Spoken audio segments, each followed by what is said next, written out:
ยุดยั้งอารมณ์ฟุ้งซ่านพุทธังธัมมังสังฆังแววดังกังวานตื่นเถิดเราท่านฟังธรรมกล่อมขวัญหรือไทยรักตัวของเรา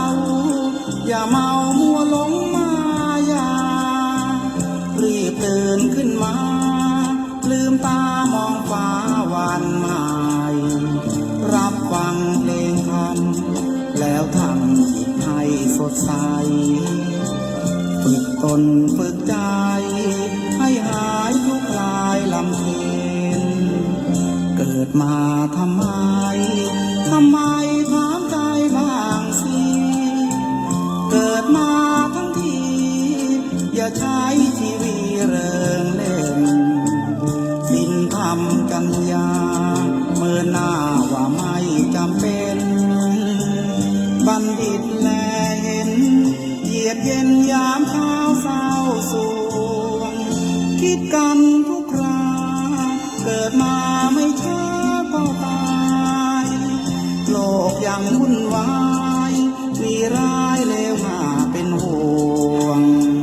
แล้วเราเป็นคนยังวนวายไปตามดวงตื่นมายังง่วงมารับฟังความเป็นจริง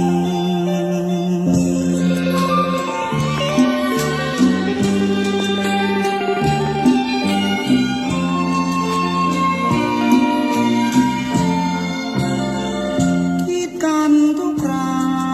เกิดมาไม่ช้าก็ตายโลกยังวุ่นวายมีร้ายเลวมาเป็นห่วงแล้วเราเป็นคนยังวนวายไปตามดวงตื่นมายังง่วงมารับฟังความเป็นจริง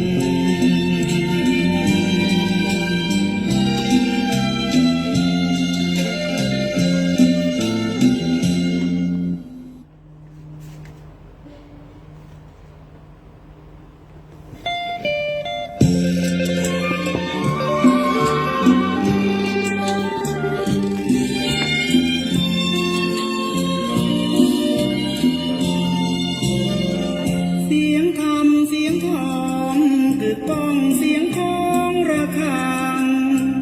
เงงามทวน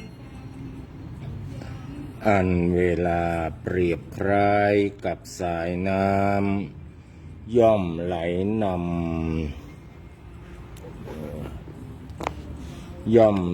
ำชีพมนุษย์ไร้จุดหมาย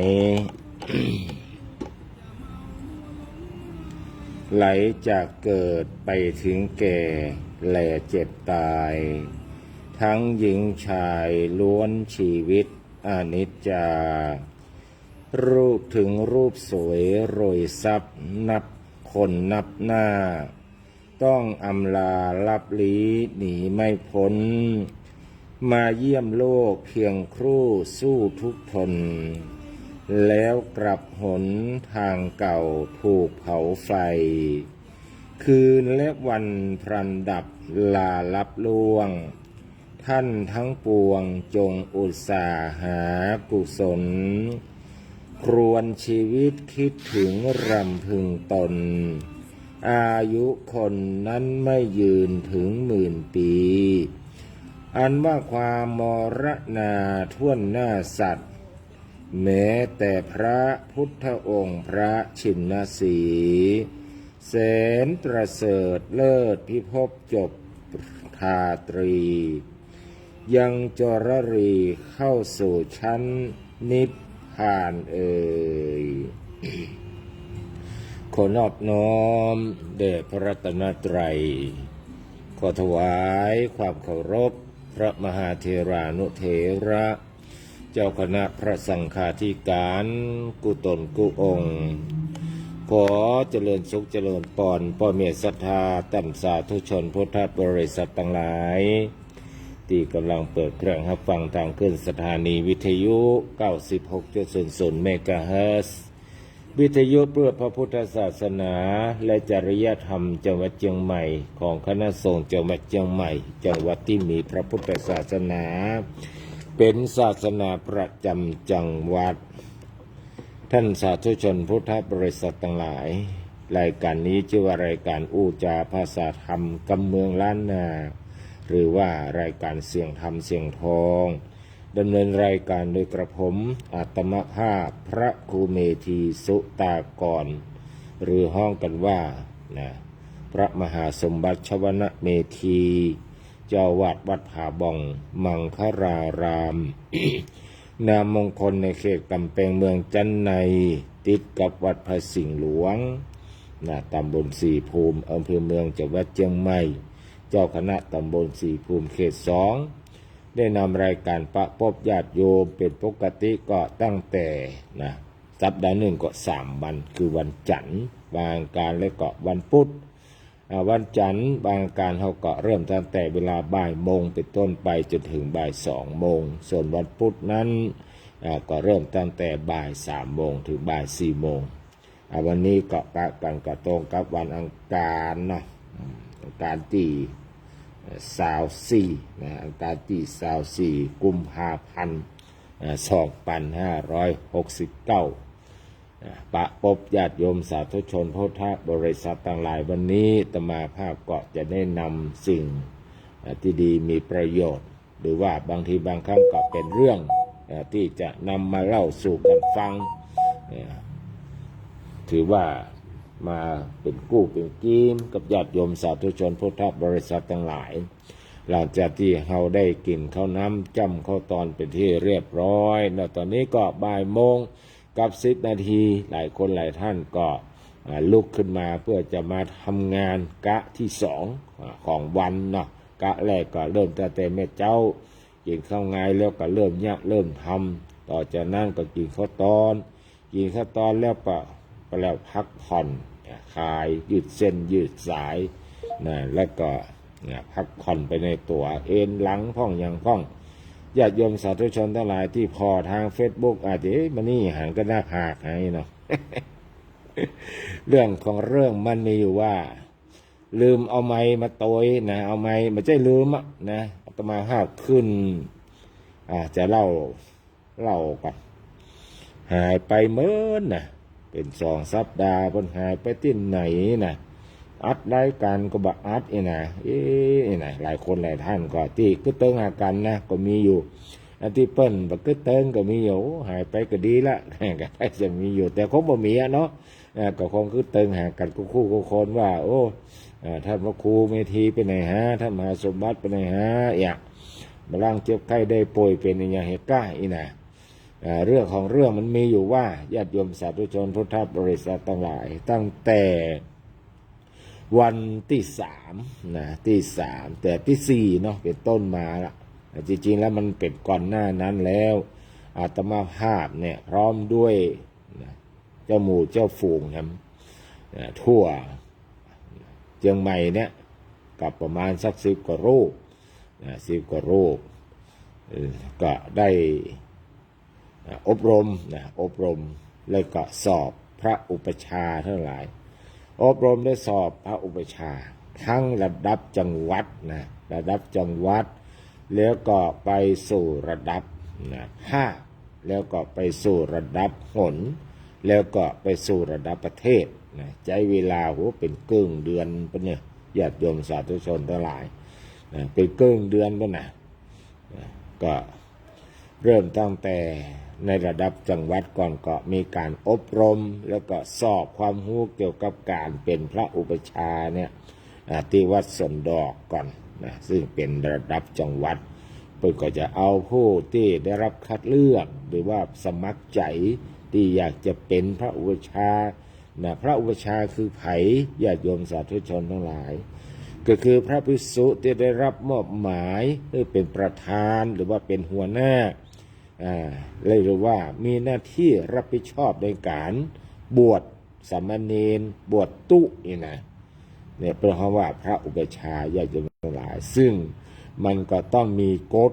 คือกฎของมหาเถรสมาคมแล้วก็กฎหมายบ้านเมืองควบคุมไปตัว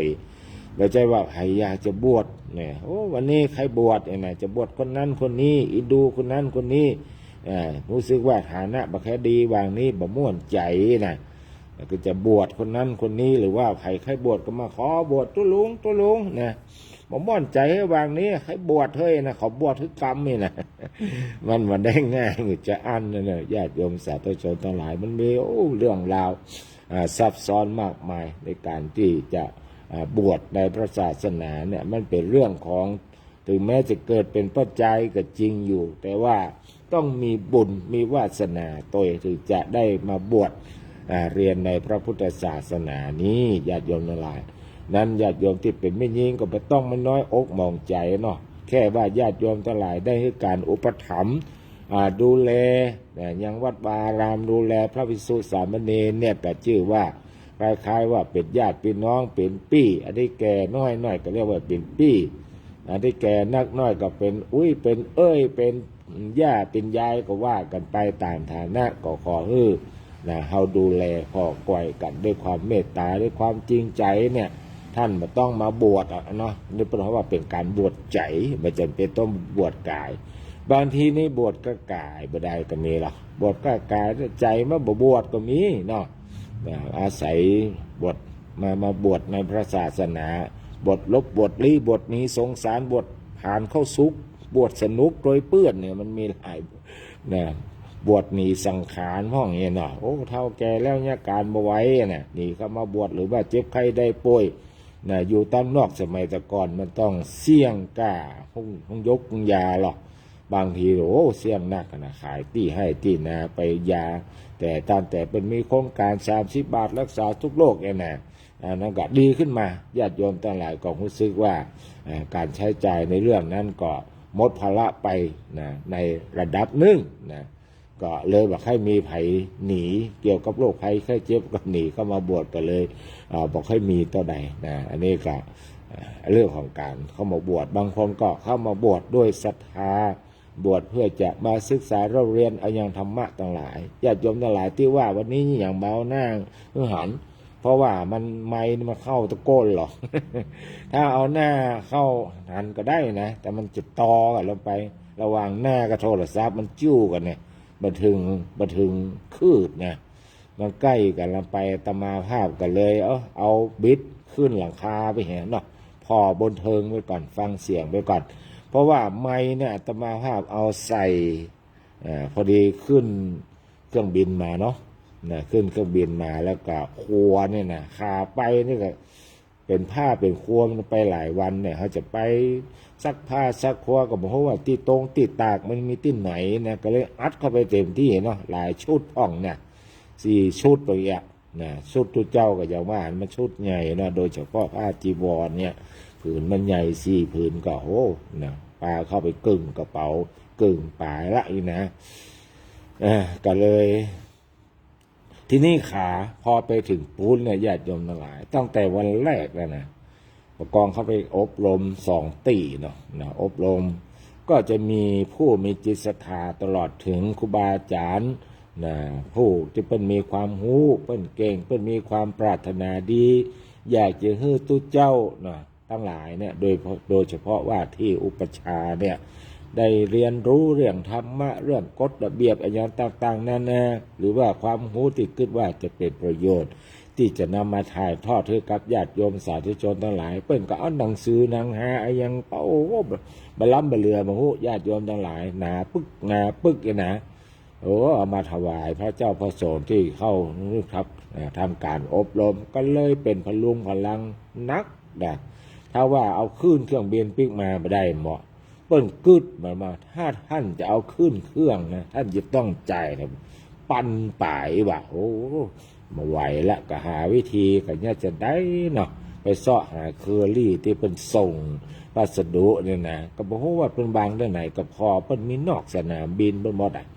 ก็เตียวไปเตียวมาเตียวไปเตียวมาอันนี้ไปสนีไทยหรอก็เลยไปถามว่าเอาของส่งที่นี่ได้ก่อนได้กะวะก็เลยนะเอาใส่อัดกระเป๋าเต็มช่องกระเป๋านะ เอาไปฝากไปรษณีย์เสี่ยงนี่300ไปเดี๋ยวนี้มีไหนบอกว่ากำลังเดินทางมาอยู่ก่อนนึ่งในนั้นก็มีไม้ตัวญาติโยมทั้งหลายมีไม้ติดเสียบเนี่ยนะก๋วยเตี๋ยวมันเอาตั้งไก่ในหรอกแล้วมันมีไม้ยื่นขึ้นมามันก็เลยได้หันหน้าหันตากันเนาะวันนี้ฟังเสียงไปก่อนกันแล้วกันเนาะเพราะว่ามันได้ยินเสียงมาเมินแล้วเนาะก็จะเล่าความเป็นไปเป็นมาต่อเรื่องของการอบรมอุปชานี่นะญาติโยมสาธุชนทั้งหลายก็เริ่มต้นกับที่วัดสนดอกแต่เป็นเรื่องของระดับเป็นห้องระดับจังหวัดคือในแต่ละจังหวัดเนี่ยตัวเจ้าที่จะไปสอบพระอุปชาเนี่ยก็จะต้องได้รับการอบรมได้การคัดเลือกของจังหวัดเหียก่อนเมื่อได้รับการคัดเลือกแล้วเพิ่งก็จะไปอบรมเบื้องต้นนะเบื้องต้นก่อนว่าผ่านหรือเปล่านะมันจะต้องมีการท่องจำจะต้องมีการจดจำเรื่องของกฎหมายเกี่ยวกับการบวช กฎของมหาเถรสมาคมเกี่ยวกับการบวชโดยเมื่อผ่านในระดับจังหวัดเป็นที่เรียบร้อยก็ไปภาคทั้งหลายในสมัยก่อนนั้นน่ะหลวงพ่อเจ้าคณะภาคนะภาค7นะคือ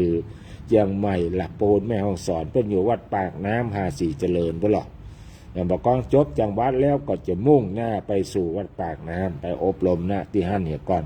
แต่ทุกวันนี้เจ้าคณะภาคหลวงพ่อเจ้าคณะภาคก็คือท่านพระธรรมเสนาบดีนะพระเดชพระคุณท่านเจ้าคุณพระธรรมเสนาบดีเจ้าวาดวัดพระธาตุดอยสุเทพวรวิหารนี่นะก็เขาก็ต้องได้เดินทางไปอบรมที่กรุงเทพมหานครละนะเพราะว่าหลวงพ่อเป็นเจ้าคณะภาคอยู่ที่จังหวัดเชียงใหม่บ้านเฮานี่เองแต่ว่าเปิ้นก็เอาสถานที่มันสงัดเงียบเหมาะสำหรับในการอบรมหลวงพ่อตั้นก็เลยฮื้อไปอบรมที่วัดดอยสัปปัญญูทั้งหลายไปอบรมที่วัดดอยสัปปัญญูก็ซึ่งเป็นวัดในเรียกว่าในการปกครองของพระเดชพระคุณที่ได้ยกวัดล้างให้เป็นวัดที่มีพระภิกษุสามเณรอยู่เนาะ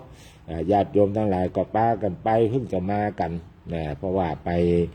ทำการประชุมเพลิงศพท่านอาจารย์พระมหาวิษณุเนาะอาตมาภาพมันมีโอกาสได้เผาสกรรมเนาะก็อนุโมทนาไม่ใช่อนุโมทนาว่าไม่ใช่ดีใจที่เปิ้นได้ถึงแก่มรณภาพนะนั่นไอ้นั่นรวมดีฮัลโหลกำลังจัดรายการอยู่เนาะครับก็แต่ว่าเปิ้นได้ไปอยู่ที่หั่นนะเพราะว่าเปิ้นเอาไปที่หั่นเพราะว่ามันเป็นสถานที่กว้างขวางใหญ่โตเหมาะสำหรับในการจอดลากาตั้งภาษาใกล้อย่างก็ดีหมดนะมันมีสัพยะมีความพร้อมอยู่ตรงนั้นเปิ้นก็เลยไปจัดงานกับที่หั่นเนาะก็ได้ก็ยกอนุโมทนาแบบว่าโอ้ขอจิตตดวงวิญญาณอนุโมทนาในคุณงามความดีของท่านอาจารย์พระมหาวิษณุจารุธรรมโมเมื่อท่านยังมีชีวิตอยู่เป็นพระภิกษุที่ดีนะเป็นสุปฏิปันโนผู้ปฏิบัติดีปฏิบัติชอบนำพาญาติโยมสาธุชนพุทธบริษัททั้งหลายตั้งแต่เจ้าลุกขึ้นมาทำวัดสวดบนเจ้ากันแล้วก็เปิ้นตามที่ตมาภาพได้คุกคีคบค้าเปิ้นพอสมควรเนี่ยก็ได้ฮู้ลักษณะอุปนิสัยเปิ้นเนี่ยค่อนข้างที่ว่าจะเป็นคนดีคนตรงนะเป็นคนดีคนตรงเป็นคนที่มีความมุ่งมั่นในการที่จะสืบทอดพระพุทธศาสนาแต่ว่าก็น่าเสียดายว่าท่านได้จากไปเพราะว่า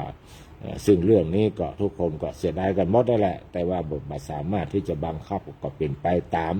กรรมของภัยกองบ้านบางทีเปิ้นบอกว่าการตายนั่นก็เหมือนกับว่างูที่มันลอกคราบญาติโยมทั้งหลายเพราะว่าในร่างกายของคนเราเนี่ยมันมี2ส่วนหลักก็คือส่วนใจแล้วก็ร่างกายของคนเรานี่เปรียบไปก็เหมือนคราบงูนะถึงแม้ว่าชาตินี้เพิ่นจะเกิดมาเป็นตัวเจ้าก็ตามอยู่คาบของเปิ้นก็ดูก็ดีแล้วนะแท้ที่จริงแล้วคาบใหม่เปิ้นอาจจะดีกว่านั้นอาจจะเกิดเป็นอินเป็นพรหมเป็นอะไรอย่างอยู่บนสวงสวรรค์ที่ดีกว่าเก่าก็ได้ดังนั้นเปิ้นก็เลยทิ้งคาบเก่าอันนี้ไปอย่างเงี้ยจิตใจของเปิ้นก็ไปสู่ไปสิ่งในร่างไปสู่ในร่างแถมไม่อันนี้ก็เป็นของอันนี้ก็ ตมาภาพก็ได้อธิษฐานพอทาง Facebook พออย่างที่ฐานจิตจิตตดวงวิญญาณของท่านอาจารย์พระมหาวิษณุเพิ่นได้ไปสู่ในสัมภภพที่ดีเนาะแล้วก็บุญกุศลได้มาปกปักรักษาญาติโยมสาธุชนทั้งหลายที่ไปร่วมงานโตยเนอะญาติโยมสาธุชนทั้งหลายก็ไปถึงที่วัดดอยสัปปยูก็ไปมีการอบรมพระอุปชฌาย์อยู่ที่หั่นในระหว่างวันที่4 5 6นะที่ผ่านมานี่นะวันที่4วันที่5วันที่6เนี่ยอาตมาภาพพร้อมด้วยคณะก็บางคนบางท่านที่อยู่ไกลก็พากันไปอบรมที่วัดดอยสัปปยูนั้นเขาไม่ได้เฉพาะเป็นเชียงใหม่ละเพราะมันเป็นระดับภาคละก็เป็นพระภิกษุนะหรือว่าจากวัดแม่ฮ่องสอนจากวัดละปูนจากวัดเชียงใหม่รวมกันถึงมาเกาะซาวกว่าตนรู้สึกว่าจะเป็นซาว4 ตนนะซาว3 ซาว4 ตนก็ได้ไปอบรมที่หั่นนะเป็นเวลาแถม3 วันญาติโยมสาธุชนพุทธบริษัทต่างหลายนะไปกินไปนอนไปศึกษาเราเรียนกันตรงนั้นครูบาอาจารย์ที่โดยเฉพาะพระอุปชฌาย์ที่ผ่านการสอบผ่านการคัดเลือกในปีก่อนๆ นั้นก็ได้ให้การดูแลพ่อก้อยเป็นพี่เลี้ยงที่ดีนะไปแนะนำวิธีการต่างๆณที่วัดดอยสัปปยูรัตติงั้นหลังจากนั้นญาติโยมทั้งหลายเขาก็จนถึงวันที่15 15 16 17วันที่14อาตมาภาพก็เดินทางไปละไปที่กรุงเทพมหานครไปที่วัดเชตุพนเนาะวัดเชตุพนวัดเชตุพนวิมลมังคลารามนะราชวรมหาวิหารกรุงเทพมหานครอันนี้เป็นระดับหนละญาติโยมหลายหนเหนือพระเดชพระคุณท่านเจ้าคุณพระมหาธีราจารย์เนี่ยเนาะธีราจารย์เจ้าวาดวัดเชตุพนวิมลมังคลารามราชวรมหาวิหารกรุงเทพเนี่ยก็ได้การเปิดให้มีการอบรมในระดับหนตัติหันตมาภาพเขาตั้งหลายก็ไปกินเป็นนอนตัติหันนะตั้งแต่วันที่15 16 17เป็นเวลา3 วันโอกาสได้รับการดูแลพ่อก้อยจากครูบาอาจารย์เป็นระดับไปญาติโยมหลายการอบรมพระอุปชฌาย์นั่นก็ถือว่าเป็นอบรมค่อนข้างที่จะเข้มนะที่จะเข้มในทุกสนามนี่อย่างต้องอบรมกันเข้มถึงเพียงนั้นเพราะว่าเปิ้ลบอกว่าเปิ้ลเปรียบเทียบว่าพระอุปชฌาย์เนี่ยเปรียบไปก็เป็นเหมือนด่านศุลกากรนั่นแหละด่านศุลกากรเนี่ยเปิ้ลจะต้องตรวจคนเข้าเมืองพอละว่าคนนี้เป็นคนที่ถูกกฎหมายก็มีไปทำความดีความชั่วอย่างมาพ้องเนี่ยและเป็นได้มีอย่างติดเนื้อติดตัวมาพ้องเนี่ยไปเนี่ยอย่างมาหลายสิ่งหลายอย่างจะต้องมีการสอบสวนแล้วก็มีการกลั่นกรองเพื่อให้คนเข้าในประเทศเพื่อความปลอดภัยของประเทศนั้นผู้ที่เป็นพระอุปชฌาย์ก็เช่นเดียวกันที่ก่อนที่จะเอากุลบุตรจะเป็นละอ่อนที่บวชเป็นสามเณรก็ดีหรือว่าคนใหญ่เนี่ยที่มีอายุครบ20 ปีเข้ามาบวชในพระศาสนาก็จะต้องมีการกั้นกรองให้มันดีก่อนนะถึงจะรับเข้ามาบรรพชาอุปสมบทในพระพุทธศาสนาได้ทั้งหลายก็อยู่ที่นี่นะเป็นคำว่าวัดโพท่าเตียนเนี่ยบางคนนี่บอกรู้จักนะวัดอย่างวัดเชตุพนมันมีที่ไหนถ้าบอกวัดโพท่าเตียนน่ะวัดที่มีใกล้พระราชวังเนี่ยญาติโยมทั้งหลายที่มีพระนอนใหญ่ๆนะพระนอนตึงใหญ่ตึงยาววิหารนะต้องว่าวิหารพระนอนนี่เต็มฝรั่งเตียวกันแน่นขนาดอาตมาภาพว่ากะว่าจะไปไหว้ขอพรจะน้อยเข้าไปได้ญาติโยมทั้งหลายแต่ไหว้ทางนอกกันนะเนาะเนี่ยวัดโพท่าเตียนมันติดกับต้าเรือที่เขาจะต้องข้ามไปวัดอรุณเนาะว่าคำอรุณนะเราอยู่คนละลายกันอันนี้ถ้าว่าจะเนี่ยญาติโยมสาธุชนทั้งหลายกันนึกภาพออกละกันทั้งหลายทีนี้ก็หลังจากนั้น ทั้งหลายตั้งแต่วันที่18 19 20 21 22 23แถม6 วันนะแถม6 วันก็ย้ายฐานทัพแล้วกันนี่ กองทัพธรรมย้ายไปอยู่ที่วัดอะไรอย่างไปอยู่วัดอินทรวิหารทั้งหลายเนี่ยอบรมที่วัดสามพระยาแต่ว่าให้ไปพักนะที่มาจากหนเหนือนะมาจากภาคเหนือเนี่ยคือไปพักที่วัดอินทรวิหารทั้งหลายวัดอินทรวิหารนี้ก็เป็นวัดที่พระเดชพระคุณท่านเจ้าคุณพระโสพลนะโสพลธรรมวงศ์ด็อกเตอร์หรือที่เป็นห้องกันที่เป็นหูจักกันเคารพนับถือห้องว่าเจ้าคุณน้อยเนาะเป็นเจ้าคณะแขวงวัดสามพระยากับวัดเป็นก็อยู่ใกล้วัดสามพระยาพอดีนะระยะทางเนี่ยเตียวไปเตียวมาใช้เวลา7 นาทีทั้งหลายจากวัดนี่นะจากวัดเนี่ยว่าแล้วก็ลืมวัดนี้ก็ไปวัดสามพระยาเนี่ยใช้เวลาอินทระเนาะอินทรนั่นแหละอินทรวิหารเนี่ยไปวัดสามพระยาเนี่ยใช้เวลา7 นาทีบางวันอาตมาเที่ยวไปเที่ยวมา4-5 รอบแล้วนะไปหันพ่องนี่พ่องเนี่ยนะลืมเตี่ยชาร์จโทรศัพท์ไปพ่องกลัวไฟไหม้ก็ไปพอไปใจอะไรไปพอปีไปปีมาก็ถือว่าได้ออกกำลังกายตัวญาติโยมสาธุชนทั้งหลายไปอยู่วัดนี้ก็ตั้งแต่วันที่18จนถึงวันที่23จะจบการอบรมนั่นแหละแต่ว่าไปอบรมที่วัดสามพระยาทั้งหลายก็ไปอยู่ที่วัดอินทรวิหารเนี่ยวัดอินทรวิหารนี่เป็นที่ตั้งของเรียกว่าสิ่งศักดิ์สิทธิ์อย่างหนึ่งคือหลวงพ่อโตนะหลวงพ่อโตมีความสูงเท่าใดอาตมาก็แบบมีเวลาไปศึกษานะก็โดยสมเด็จพระพุทธาจารย์โตพรหมรังสีเนี่ยเปิ้นก็ดูเหมือนว่าเปิ้นจะบวชตัดตินั่นนะเปิ้นก็ได้สร้างเอาไว้เป็นพระพุทธรูปองค์ใหญ่ก็ฮ้องว่าหลวงพ่อโตเช่นเดียวกันอย่างวัดผาบองเนี่ยอาตมาภาพหลวงพ่อใหญ่ชัยมงคลอุดมโชคนั่นนะชื่อสั้นๆย่อๆก็คือหลวงพ่อโตเหมือนกันเนี่ยโยมน้อยอันนั้นก็เป็นหลวงพ่อโตแต่เป็นปางยืนนะเป็นปางยืนเพราะนั้นมันจะสูงกว่าที่วัดผาบองนี้นะมีที่วัดผาบองนี่จริงๆที่วัดผาบองนี้ก็สูงจัดสูงกันเนอะประมาณสักกี่เมตรเนี่ยเนาะประมาณสักหลายเมตรอยู่เนอะญาติโยมหลายตึงนับตึงชาติตึงอย่างนี้เป็น10 เมตรไปนะถ้ายืนขึ้นเนี่ยให้เป็น20 เมตรไปนะเขาว่านั้นพระวัดผาบองนะหลวงพ่อโตนะองค์มันใหญ่นะมันใหญ่จะในขนาดนั่งนะเป็น10 เมตรเลยหรอกถ้าเป็นยืนมันจะสักมอกใดลูกขึ้นยืนให้เป็น20 เมตรขึ้นมาดังบนเนี่ยอันนี้ก็กันอันนี้ก็เป็นก็ได้รับการต้อนรับที่นี่เป็นอย่างดีเนาะก็ขอชมผ่านทาง Facebook ไปถึงพระเดชพระคุณท่านเจ้าคุณพระโสพลธรรมวงศ์ด็อกเตอร์หรือว่าเจ้าคุณน้อยว่าวัดของท่านนั้นเป็นวัดที่สะอาดมาก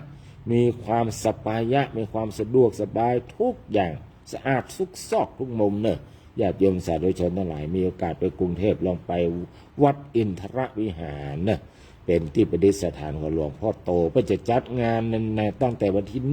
1ถึงวันที่10 มีนาที่ถึงนี่นะถ้าใครมีโอกาสไปกรุงเทพมหานครก็ไปนมัสการไปขอพรหลวงพ่อโตได้ที่วัดอินทรวิหารวัดนี้เปิดแอร์ให้เย็นนะเย็นช่ำสบายจนบ่ฮู้ว่ามันเป็นฤดูร้อนหรือยังนะปกติเขาอยู่เชียงใหม่เขานี่ก่อนไปนี่มันไม่เจอฮ้อนอย่างนี้หรอกมันก็หนาวนะแต่ประเดี๋ยวนี้ฮ้อนนั่นแหละแต่อาตมาภาพอยู่ที่กรุงเทพก็นี่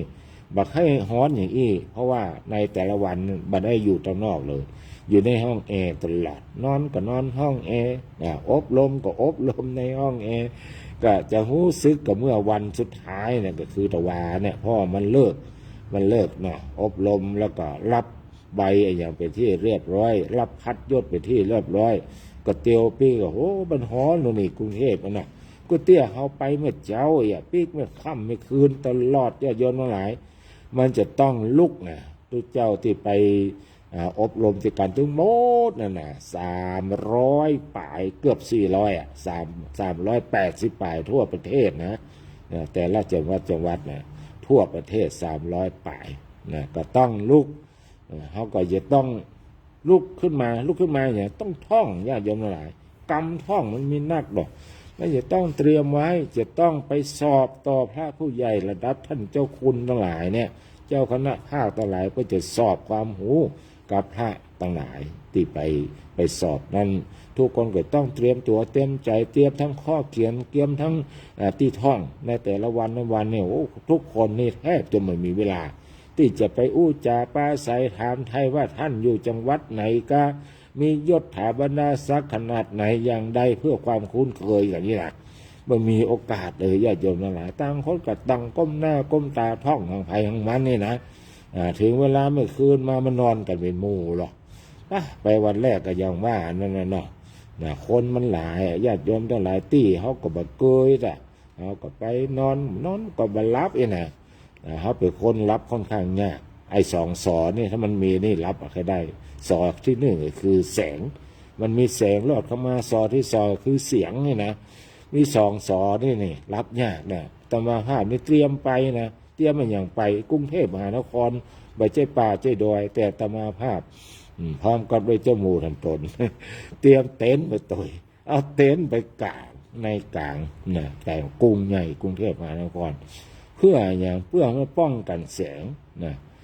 เพื่อเอาไว้ครัวไว้อย่างแถมเขามีเต็นท์ก็เหมือนกับมีบ้านมีกุฏิหลังน้อยๆไปตัวนะเอาครัวอย่างใจเอาก็หูดซีไปเหียงมันหูซึกว่ามันมีความปลอดภัยแล้วเขากาผ้าจีวรปกไปเหียแต่มันมาถึงเวลาที่เปิ้นจะต้องปิดไฟเตื้อไฟมันก็เล็ดลอดเข้าไปมันก็ทำให้รับง่ายถึงแม้อาจจะมีคนคิดว่าอย่างใดบ้านนอกขนาดไปกรุงเทพเอาเต็นท์ไปใครจะว่าจะได้ก็จ้างเต้ยนะเอาความปลอดภัยของตะเก่าไปก่อนแต่ถึงอย่างใดก็อย่างว่าแล้วมันแบบเกยแต่นอนรับก็รับยากนะไอ้ในความที่รับยากคนอื่นก็รับมันลูนหรอกเพื่อนรับมันลูนบางคนเพื่อนก็รับกำเดียวก็เดียวโขนกันให้เหมาะก็เป็นธรรมดาเนาะคนมาได้พักผ่อนนี้ต่างคนต่างเตรียมตัวต่างคนต่างอ่านหนังสือต่างคนก็ต่างมาได้พักผ่อนมากล้องรับก็อย่างว่านะคนกันอากาถ้าไผ่คนก่อนรับก่อนก็สบายไปนี่ถ้าไผ่รับยากก็นี่แต่นี้ก็อยู่ไปอยู่มาก็เกิดความคุ้นเคยไปเรื่อยๆเนี่ยญาติโยมทั้งหลายไปมาเสียงคนก็กลายเป็นเสียงกล่อมไปนะเสียงคนก็เสียงกล่อมไปนั่นก็เริ่มมีการคุ้นเคยกันพอหน้าพอตากันพ่องยิ้มใจกันพ่องเข้ามาทักทายปราศัยกันพ่องเพราะว่าต่างคนกับต่างพ่องได้เจ้าเนาะได้เป็นเกินของบางคนก็พ่องจบหลักสูตรเนี่ยก็เลยมีพอโอกาสได้สนทนาปราศัยกันก็ไปอบรมกันทุกวันนะท่านทั้งหลายมันต้องไปบิณฑบาตต้องอย่างซักอย่างนี่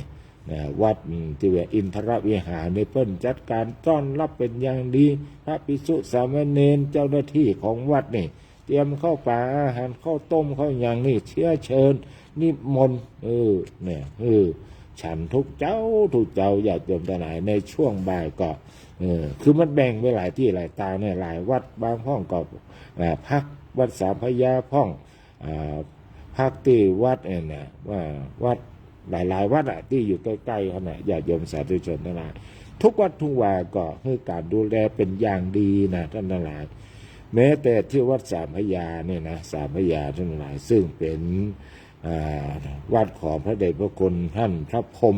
นะมะดีหลกนะประเรียนธรรม9 ประโยคเนี่ยเจ้าวาดวัดสามพญารองแม่กองธรรมสนามหลวงนี่คือการต้อนรับเป็นอย่างดีเข้าป่าอาหารด้วยญาติโยมทั้งหลายก็ได้รับการสะดวกสบายญาติโยมสาธุชนก็มีการเรียกว่าดูแลพอกอยพระภิกษุสามเณรอย่างดีมากๆอย่างดีมากๆนั่นจะได้ชนิดว่าอาหารที่อยู่บนโต๊ะนี่นะญาติโยมทั้งหลายง่ายพอไม่ได้ว่าผมว่าจะไปวางที่ไหนนะบางทีเอาซ้อนกันนะบางทีเนี่ยตอนหน้าอินโดคนที่เป็นแปลงมาเนี่ยแต่บางทีเนี่ยเขาบ่มีโอกาสได้กินเพราะว่ามันค่อยมันบอกค่อยมันนักลำไปบางทีก็ยืดไปเติมห้องอย่างห้องเนี่ยนะคือมันนักมันทับถมกัน นะเรียกว่าได้รับการดูแลเป็นอย่างดีฉะนั้นก็อาตมาภาพก็เลยมองไปในแง่ดีว่าก็ดีเนาะพระพุทธศาสนานั้นก็ยังเจริญรุ่งเรืองคงอยู่ไปหน้าก็คงจะเมินอยู่เพราะว่ายังได้รับการสนับสนุนดูแลพอกอยของญาติโยมศรัทธาสาธุชนอยู่นะพระภิกษุสามเณรก็ไม่ได้รับความลำบากฉะนั้นก็อาตมาภาพก็มีความประทับใจในที่นั้นตัวจนมาถึงเมื่อตะวานั้นนะโอกาสที่เราคอยก็มาถึงจนว่าอาตมาภาพก็ได้มีโอกาสได้ตราตั้งพระอุปชาตั้งแต่นี้ไปก็สามารถที่จะบวชเนนบวชตุเจ้าได้แล้วนะบวชเนนแต่ว่าก่อนที่จะบวชนั้นไม่ใช่ว่าโจ้โฮมาได้นะได้มาแล้วจะบวชได้เลยกับใจนะเปิดนับตั้งแต่นี้ไปแถม15 วันนะจะมีโอกาสเป็นนั่งเป็นพระอุปชาได้แถม15 วันยิ่งอย่างต้อง15 วันตลอดเพราะว่าการที่นะตุเจ้าที่เป็นพระอุปชาเนี่ยจะบวชกุลบุตรคือป้าจายเนี่ยไม่ว่าจะเป็นเนนก็ดีเป็นตุเจ้าก็ดีโดยเฉพาะตุเจ้าเนี่ยพระอุปชาจะต้องฮ้องทั้งผู้บวชฮ้องทั้งพ่อแม่มาสอบถามประวัติก่อนว่าเป็นคนที่ไหนอย่างใดทำอาชีพอะไรอย่างเคยติดคุกติดตารางอย่างก็มีคดีก็หนีราชการมาก่อนหนีคดีอาญามาก่อยหลายสิ่งหลายอย่างเป็นขี้เหล้าเมายาก็จะต้องสอบถามให้ก่อนถึงจะได้รับการคือจะต้องมีการสอบสวนเป็นอย่างน้อยนะและผู้ที่จะบวชนั้นจะต้องไปขอใบรับรองจากเจ้าหน้าที่ตำรวจตัวว่าเป็นคนจะได้เคยติดคดีอย่างต่างๆก็เหล่านี้เป็นต้นดังนั้นจะต้องใช้เวลาอย่างน้อย15 วันในการสอบสวนผู้ที่จะมาบวชเรียนในทางพระพุทธศาสนาแหละญาติโยมสาธุชนทั้งหลายถ้าจะหันในว่าบางที่บางครั้งเขาคิดว่าบวชไปเนี่ยไปแง่เนี่ยไปหาต้นลุงนั่นก็จัดการได้เลยแต่ซึ่งการบวชนั้นก็จะต้องใช้นะจะต้องมีปัจจัยจะต้องมีทุนเลยนะเราจะว่าอยากบวชก็บวชได้ เพราะว่าจำนวนของพระเนี่ยเพิ่มจะต้องอย่างในตัวอำเภอเมืองเชียงใหม่เนี่ยเป็นห้องว่ามัชชิมะเนี่ยหรือว่าเป็นส่วนกลางอันนี้มันมีพระภิกษุ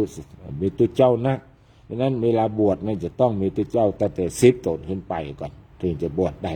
แต่ถ้าเป็นอำเภอรอบนอกเป็นห้องว่าเป็นปัจจันตะนะเป็นจัตตารอบนอกชายแดนนี่ก็ถ้ามีสัก5 ตนขึ้นไปก็สามารถที่จะบวชได้ละอย่าจนได้คือมันจะต้องมีหลายอย่างทีนี้ท่านหลายพระอุปชาเนาะในก็เรื่องของพระอุปชาก็จะให้เป็นเกร็ดความรู้เล็กๆน้อยๆกับญาติโยมทั้งหลายว่าพระอุปชาเนี่ยมี2 ประเภทคือ1พระอุปชาสามัญก็ได้แก่พระอุปชาที่รับการแต่งตั้งจากเจ้าคณะใหญ่นะจากเจ้าคณะเป็นเจ้าคณะอำเภอเจ้าคณะจังหวัดกายาตมาภาพเนี่ยเพราะว่าสามัญเนี่ยเป็นพระอุปชาธรรมดาคือวัดธรรมดาเป็นวัดราชนะเป็นวัดราชส่วนอุปชาธรรมอย่างนึงเรียกว่าพระอุปชาวิสามัญได้แก่พระอุปชาที่ได้รับการแต่งตั้งจากสมเด็จพระสังฆราชอันนี้เป็นวัดหลวงอย่างเช่นวัดสนดอกก็ดีวัดพระศรีก็ดีเนี่ยอันนี้เป็นพระอุปชาวิสามัญนั่นแหละนะทีนี้ภายล่ะที่จะมีโอกาสที่จะได้ให้มีการแต่งตั้งให้เป็นพระอุปชาได้เพิ่งต้องบอกว่าพระภิกษุผู้ดำรงตำแหน่งพระอุปชาจะต้องประกอบด้วยคุณสมบัติคือ 1. มีตำแหน่งในการปกครองตั้งแต่ชั้นเจ้าอาวาสขึ้นไปนะเว้นแม้แต่พระอารามหลวงนี่อาจจะมี2-3 ตนเนาะมีพรรษาพ้น10ก็คือมีพรรษาต้องเกิน10 พรรษาขึ้นไปก่อนถึงจะได้เป็นได้ไม่เป็นผู้มีร่างกายทุพพลภาพไร้ความสามารถหรือมีจิตฟั่นเฟือนไม่สมประกอบหรืออาพาธเป็นโรคติดต่อเช่นโรคเรื้อนหรือวัณโรคในระยะอันตรายมีประวัติความประพฤติดีข้อที่4ข้อที่5เป็นที่นับถือของประชาชนทั้งบรรพชิตและคฤหัสถ์ ข้อที่6เป็นพระมหาหรือว่าจบต้องทำชั้นเอกเว้นไว้แต่บางพื้นที่ข้อที่7มีความสามารถฝึกสอนผู้อยู่ในปกครองให้เป็นพระภิกษุสามเณรที่ดี ตามพระธรรมวินัยข้อที่ 8 มีความรู้สามารถ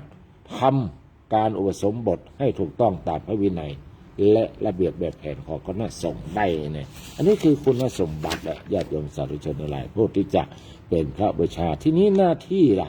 หน้าที่ของพระอุปัชฌาย์มีอย่างพ้องนี่นะจะต้องพบสอบสวนผู้บวชให้ได้คุณลักษณะก่อนนะ15 วันถึงจะบวชได้แล้วคุณและลักษณะของผู้ที่จะบวชนั่นล่ะมันมีอย่างพ้องสมมติว่าท่านมีลูกมีเต้าหรือว่ามีหลานมีเหลนอยากจะให้มาบวชเรียนในพระศาสนาเนาะโดยเฉพาะคนที่บวชเป็นตุเจ้าอีนะจะต้องมีคุณสมบัติอย่างพ้อง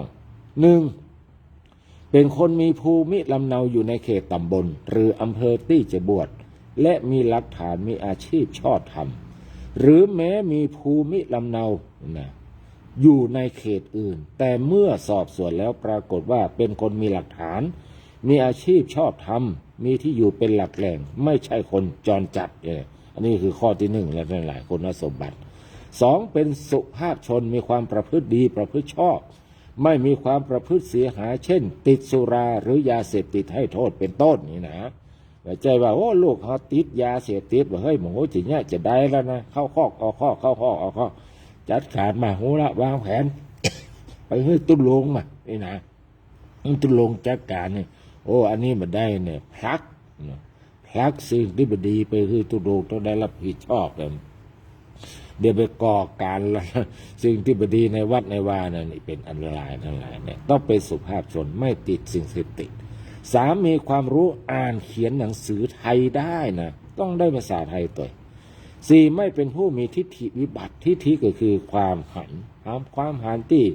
เนี่ยแปลกๆความหันที่วิบัติคือบดีนั่นแหละชิงทำดี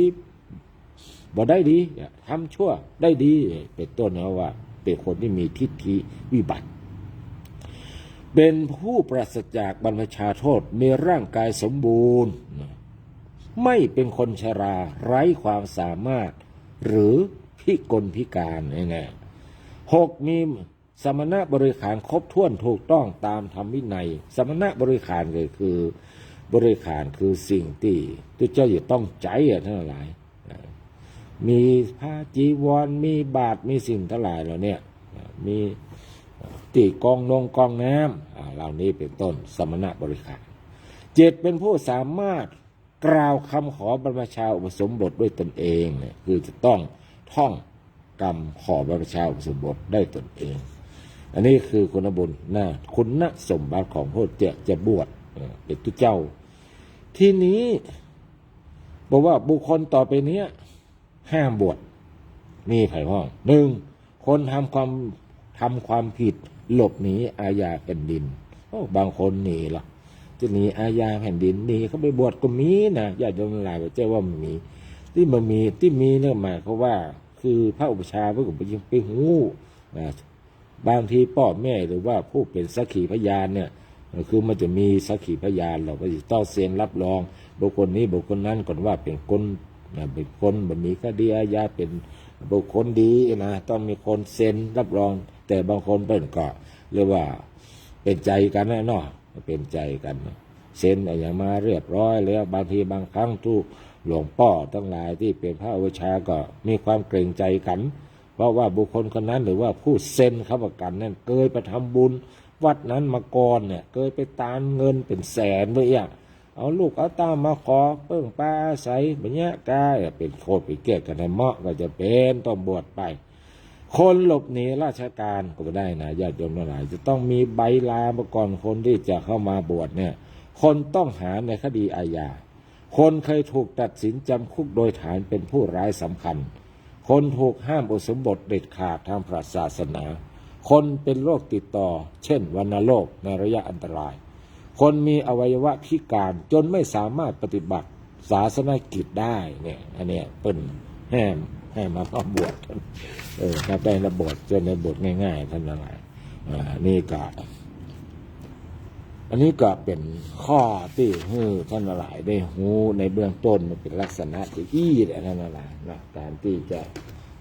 ต่อมาภาคของทั้งหลายได้มีโอกาสก็คือว่ามันเป็นไม่ใช่เรื่อง ยากได้ไปเรื่องง่ายในการอบรมกว่าที่ได้รับการแต่งตั้งให้เป็นพระอุชานั่นแหละอย่างที่ตะวาเนี่ยเป็นบาสุดท้ายเนาะโดยเฉพาะในเขตภาคกลางเนี่ยเปิ้นจะมีญาติโยมไปต้อนรับหรอกตั้งหลายเปิ้นต้อนรับจะต้องมีการเฉลิมฉลองกันหรอกนะต้อนรับเอารถไปฮับเป็นกันหนึ่งกันรถตู้สามกันสี่กันนะมันเป็นเรื่องที่จะว่ายากก็ยากตั้งหลายจะเป็นเรื่องที่ง่ายก็ง่ายคำว่าง่ายนั่นหมายความว่าจะพระองค์นั้นจะต้องมีความที่มีความอดทนนะมีความตั้งใจมันท่องหนังสือนะฮะจนจำได้ก่อนถึงสามารถที่จะเป็นได้นั่นเป็นจะมีการเฉลิมฉลองการจัดงานใหญ่เนี่ยก็ชื่อว่าหลายที่หลายแห่งวันนี้ทั่วประเทศไทยเนี่ยก็คงมีการจัดงานฉลองพระอุปชาใหม่บอกว่าพระอุปชา59ไว้หรอกนะรุ่นของอาตมาภาพเนี่ยเป็นรุ่นที่59เท่าไหร่พระอุปชา59เลย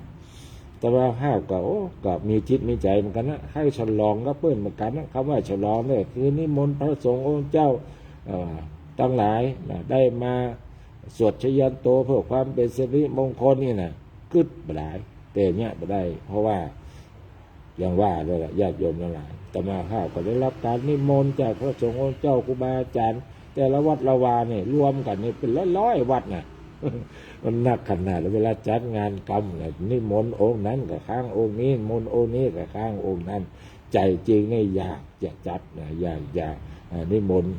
ครูบาอาจารย์ทั้งหลายที่เป็นถือว่าเป็นมีผู้มีพระคุณต่อเฮานะมาหากินเฮาตาม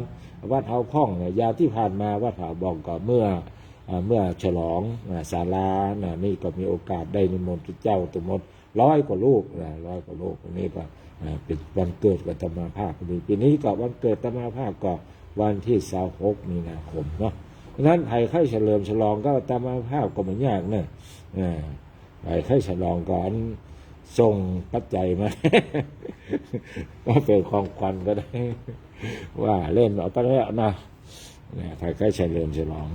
อันนี้ก็ขออนุโมทนากับญาติโยมทั้งหลายในที่เติมหากันว่าโอ้หายหน้าหายตาไปที่ไหนกันโอ้ตอนนี้เหลือเวลาเนี่ยเหลือเวลา10 นาทีขนาดว่าก็เรื่องอุปชาไปได้แม่น้อยนะบัดได้ปะกันเบิร์นน้อยคงจะรออยู่ไม่ได้จะเปิดโอกาสให้แม่น้อยโทรเข้ามาเนาะแม่น้อยโทรเข้ามาเลยเนอะแม่น้อยโทรเข้ามาเลยวันนี้เมาโม้เรื่องกรุงเทพแม่น้อยมาแล้วฮัลโหลแม่ตั้งตัวก็ชิดตัวนะเจ้าวันนี้มันจะเป็นข้ามเป็นก้อนเลยเจ้าเป็นตัวน่ะกินเป็นยกเป็นเยกข้าอุปชาบ่ใจเป็นกันง่ายฟังอธิบายบ่ง่ายกันเด้อเจ้าต้องผ่านการคัดกรองมาคัดเก่าบ่ง่ายเจ้าจะได้เป็นอุปชารุ่นเก่าพระอุปชาก็ต้องได้ศึกษาบ่ใจมาเป็นตุเดี๋ยวเราใครโทรเข้ามาเนี่ยเดี๋ยวแม่ใจมาเป็นตุก็ตึงจูก็ต้องผ่านการอบรมและเอ็นหูโดยกำจูศาสนาพุทธเจ้าไก่เมษาก็จะโบสถ์สามเณรก็มีเกณฑ์อายุว่าต่อใดคือละอ่อนเห็นหูไว้ใสๆดีกว่าไปเล่นเกมถึงวันเจ้าอุปสมบทวันเฮาห้องว่าปิเจ้าอาวาสสิกเป็นนันหลงก็ต้องสิกกำจูอยู่ยืนยงอยู่ดำรงศาสนา5,000 ปีแต่บางท่านบางคนก็สนใจได้อยู่ในผ้าเหลืองบอกเครื่องขีโหดนานๆเงินเป็นหลายปีชีวิตนี้ก็ตายในผ้าเหลืองแต่ไพ่โบสถ์เต้นคุณของพ่อแม่จักสายแผ่กุศลได้บุญหลายกอดจักใดที่พบกับกันเนินนายพ่อแม่ตายได้เกาะทรายผ้าเหลืองเจ้า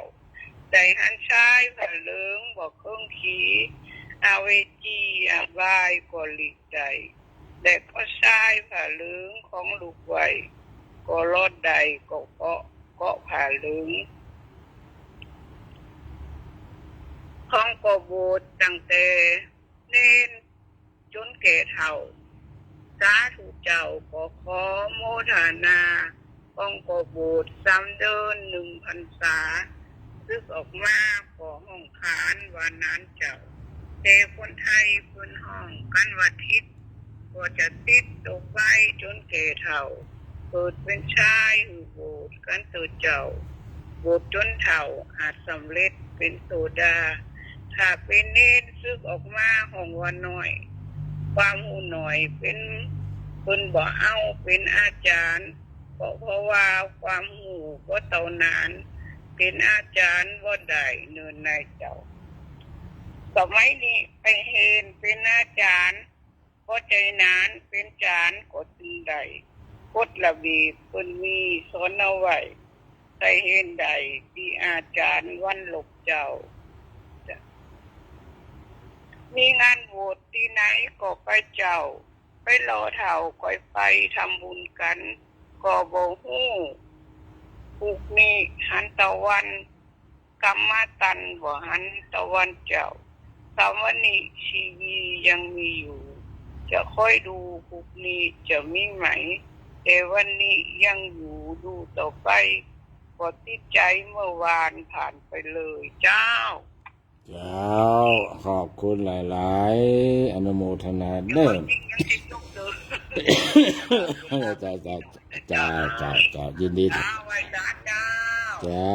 ยินดีหน้าแม่น้อยตลาดนัดบ้านดอนแม่แรงจังหวัดลำพูนก็อู้ถึงเรื่องอุปชา จริงๆแล้วก็มันก็ถ้าเป็นสามเณรง่ายๆญาติโยมทั้งหลายเพราะว่าสามเณรนี่ก็เป็นละอ่อนเนาะแล้วก็ศีลก็เป็นศีล10บ่ได้เป็นตุเจ้าบ่ได้มันก็ค่อนข้างจะมันบวชยากน้อยนะตามระเบียบแต่ก็ค่อนข้างจะยากน้อยแต่ก็เพิ่งก็พอกันเนาะพอว่าแต่พอที่จะแนะนำสั่งสอนกันได้ก็อันนี้ก็มันก็จะมีวิธีการต่างๆไม่ใช่ว่าจะต้องตรงเส้นเหมือนกับไม้บรรทัดซื่อเหยียดกับปัจจัยทั้งหลายมันบางสิ่งบางอย่างนี่มันก็สามารถมาปรับปรุงเปลี่ยนแปลงกันได้ล่ะอันนี้ก็เป็นสิ่งที่ดีอย่างโยมแม่เป็นบอกไว้เกิดมาเป็นพระจายเนี่ยเรานับถือพระพุทธศาสนาเนาะเกิดมาก็เกิดมาเป็นพระจายเกิดมาในประเทศที่นับถือพระพุทธศาสนาพ่อแม่ก็นับถือพระศาสนาญาติพี่น้องก็นับถือศาสนาต้องการจะบวชก็มีคนอนุโมทนาสาธุตัวก็เป็นสิ่งที่ดีถ้ามีโอกาสถ้าเป็นพระจายก็ท่านยังมีกำลังวังชาอยู่ถ้าว่าแก่ตัวมาแล้วนะบ่ไหวแล้วก็บ่ต้อง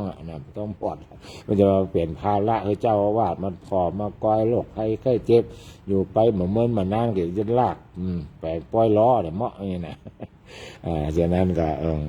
ถ้าเรามีร่างกายที่ยังสมบูรณ์แข็งแรงที่จะปฏิบัติธรรมปฏิบัติศาสนาคิดได้ก็อยากจะเชิญชวนทั้งหลายมีโอกาสได้บวชได้เรียนก็ดีเนาะโดยเฉพาะเป็นปัจจัยก่อนที่จะแต่งงานเนี่ยอย่างน้อยๆก็คือได้มาบวชเสียก่อนสัก15 วันกาเดือนกามันก็จะได้ความรู้เกี่ยวกับศาสนาติดเนื้อติดตัวเอาไว้ดูแลพอก้อยครอบครัวจะไปคิดว่าคนเฮานี่หูอย่างต่างโลกอย่างเดียวเนี่ยจะมีความสุขเลยมันใจเนี่ยญาติโยมอะไรมันต้องหูทั้งต่างโลกและต่างธรรมนะจะต้องมีธรรมะในจิตในใจตัว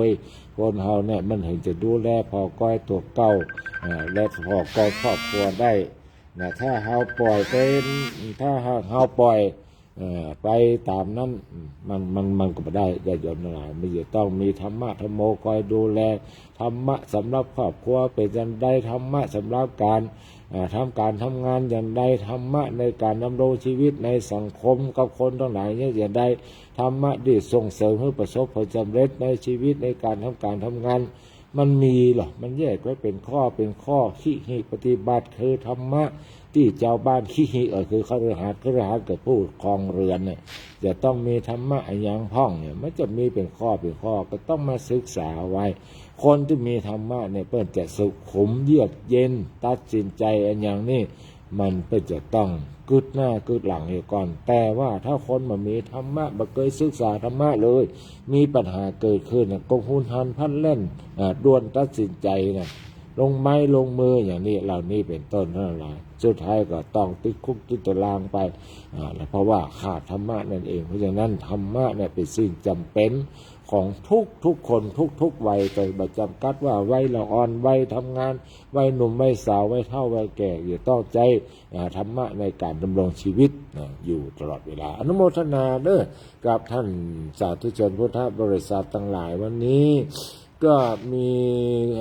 อินสมเตปินพี่นาอินสมเตปินแล้วก็มีโยมเถาวันแก้วกันทา1 สมอง 2 มือดวงดีพัฒนาการแล้วก็ท่านพระครูวินัยท่านพระครูสิริวินัยบรรหารท่านอาจารย์พระมหาเกียรติศักดิ์โคสวาทีนี่จากชุมพรเนาะวัดหลังสวนเมตตาได้พอรายการตัวคุณวิไลรัตน์เครือแก้วก็นี่จากปะแปะพุ่นเพื่อแม่แตงก็ได้ชมคุณแม่สมอังคณานี่จากเชียงรายวันเนอโรคจมมาไก่ด้วยกันแล้วก็ขออนุโมทนากับคนทุกท่านที่พอต่างเฟซบุ๊กแล้วก็ขออนุโมทนากับทุกคนทุกท่านที่ฟังรายการอยู่ทางบ้านกับวันนี้ก็คงได้รับความรู้เกี่ยวกับการเป็นพระอุปชฌาย์หรือว่าการที่เขาจะมาบวชโดยพระพ่อใจหรือว่าเขามีลูกมีเต้าอยากที่บวชเรียนในศาสนาก็เป็นตะกี้มันเป็นข้อที่ว่าข้อเน้นข้อแต้ของเพิ่นแต่ว่าการที่มันจะนั่นก็อาจจะมีข้อที่ว่าอู้กันได้พอจะอู้กันได้ก็ลองไปติดต่อชอบวัดไหนยังได้ก็